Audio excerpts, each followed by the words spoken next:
Muy bien, jóvenes, bienvenido a su curso de derivada. Vamos a estar trabajando en esta ocasión con los criterios de la primera derivada para identificar si una función es creciente o decreciente. Este contenido lo hemos extraído de la sexta edición de Larson. Pueden buscar este contenido también en ese texto de cálculo 1. Dice que sea f una función que es continua en el intervalo cerrado a, b y derivable en el intervalo abierto a, b. Se cumple lo siguiente, que si f', o sea la primera derivada es mayor que 0, primera derivada de x es mayor que 0, para todo valor de x dentro del intervalo abierto, entonces f, o sea la función, es creciente en el intervalo cerrado.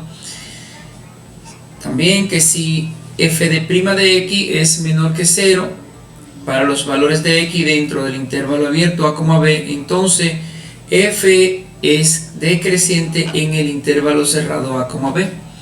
Pero si f' es igual a 0 dentro de los valores de x en el intervalo abierto, entonces f va a ser constante dentro del intervalo cerrado. Es más o menos esto que tenemos en esta gráfica por acá.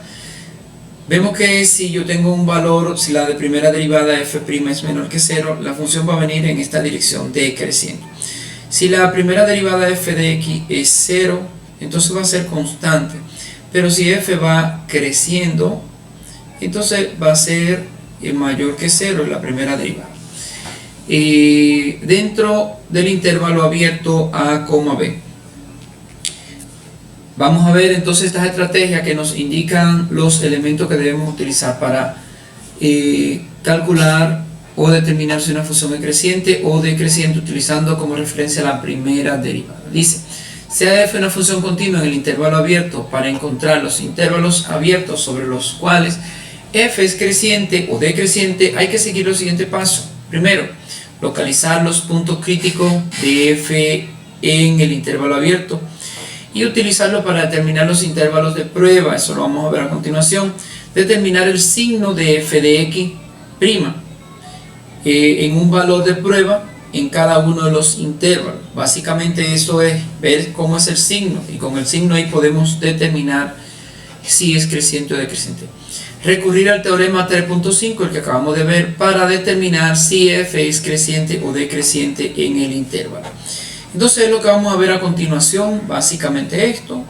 Primero, dando una función f de x igual a 3x menos a x3 menos 3 sobre 2x cuadrado, nos piden indicar cuáles son los intervalos en que la función es creciente o decreciente. Eso es lo que vamos a buscar. Entonces, para esto lo primero que debemos hacer esa función dada es derivarlo. Si derivo x3, su resultado va a ser 3x2. Si derivo menos 3 sobre 2x cuadrado, su resultado va a ser lo mismo que 3 por 2, que es 6 sobre 2, y al restarle 1 al 2 me queda x. Y luego simplifico esta expresión, 6 dividido entre 2, que me va a dar 3, y me queda la derivada, que es 3x cuadrado menos 3. Luego lo que hacemos es que esa derivada la igualamos a 0 para poder encontrar los puntos críticos, los valores. Si igualamos a 0, pues se nos convierte en una ecuación.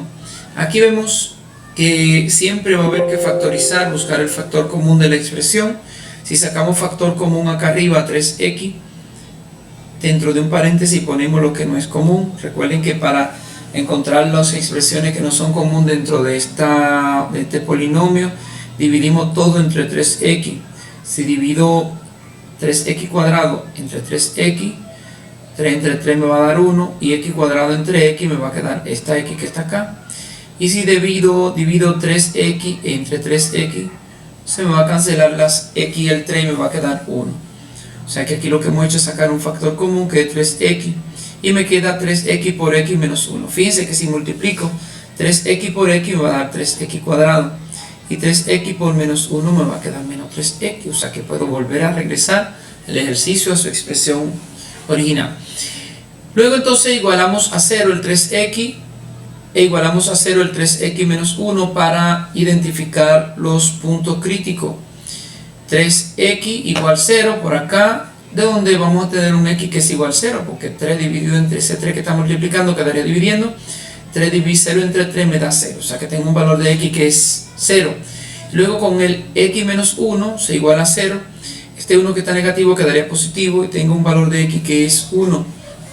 Con estos valores vamos a buscar en una recta numérica los puntos críticos. Si dividimos la recta numérica, colocamos el 0 y colocamos el valor de 1, vamos a tener a la izquierda del 0 el infinito negativo y un valor en un intervalo que va a estar entre 0 y 1 y otro intervalo que va a estar entre 1 e infinito. Entonces tenemos tres intervalos, uno que va desde 0 hasta menos infinito, otro que va desde 0 hasta 1 y otro que va desde 1 hasta infinito. Esos intervalos podemos representarlo de la siguiente forma. Fíjense que desde menos infinito hasta 0 tenemos una región, otra región desde 0 hasta 1 y otra región desde 1 hasta infinito. Luego vamos a hacer un cuadro de esta forma donde vamos a tener 4 filas en este caso y varias columnas dependiendo del número de intervalos. En una de las columnas vamos a tener estas variables que va a ser el intervalo, los puntos de prueba que vamos a tomar, luego los signos y qué conclusión vamos a llegar. Vamos a tener siempre un cuadro de esa naturaleza.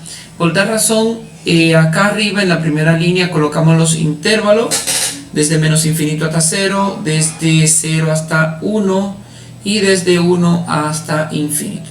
Luego de estos valores vamos a tomar un punto de prueba que va desde menos infinito hasta 0.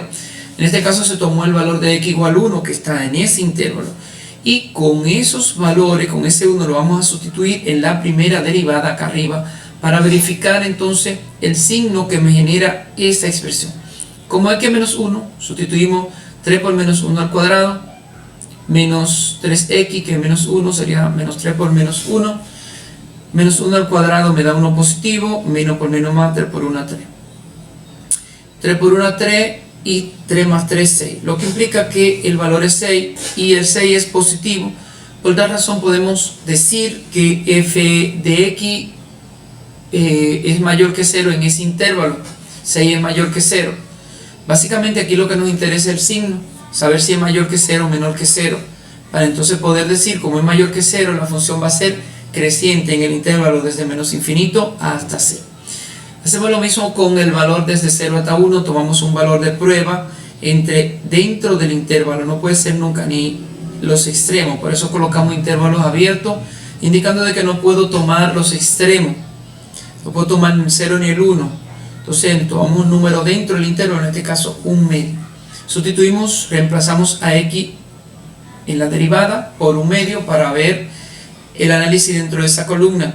Un medio al cuadrado, 3 por un medio al cuadrado menos 3 por un medio al cuadrado es 1 al cuadrado y 2 al cuadrado. 1 al cuadrado es 1 y 2 al cuadrado es 4. 3 por un medio lo mismo que multiplicar 3 por 1, me quedará menos 3 sobre 2. Me quedaría 3 por 1, me quedará 3 cuartos acá, el 3 con el 1 multiplicado, 3 cuartos, y luego menos 3 sobre 2. 3 cuartos menos 3 medio, me queda justamente 3 cuartos. Recuerden que 3 medio es 1 y 1 medio. Y si a 1 y 1 medio le quito 3 cuartos, me queda menos 3 cuartos. Básicamente el signo que necesitamos, que es el negativo. Acá menos 3 cuartos es menor que 0. Y como es menor que 0, la función en ese intervalo es decreciente. Luego vamos a tomar un valor dentro del intervalo desde 1 hasta infinito, que en este caso se tomó el valor 2, y sustituimos igualmente dentro de la primera derivada a x por 2 ahora. Tendríamos 3 por 2 al cuadrado menos 3x sería 3 por 2. 2 al cuadrado me da 4 y 3 por menos 3 por 2 sería menos 6. 4 por 3, 12 y 12 menos 6 quedaría 6. Y como es positivo es mayor que 0. Como es mayor que 0, tomamos que aquí es mayor que 0 y si es mayor que 0 es porque la función es creciente en el intervalo desde 1 hasta más infinito. Y de esa manera podemos identificar cuando una función es creciente o decreciente en un intervalo conocido. Bueno, hasta aquí esta intervención, nos vemos en un próximo tutorial. Buen trabajo.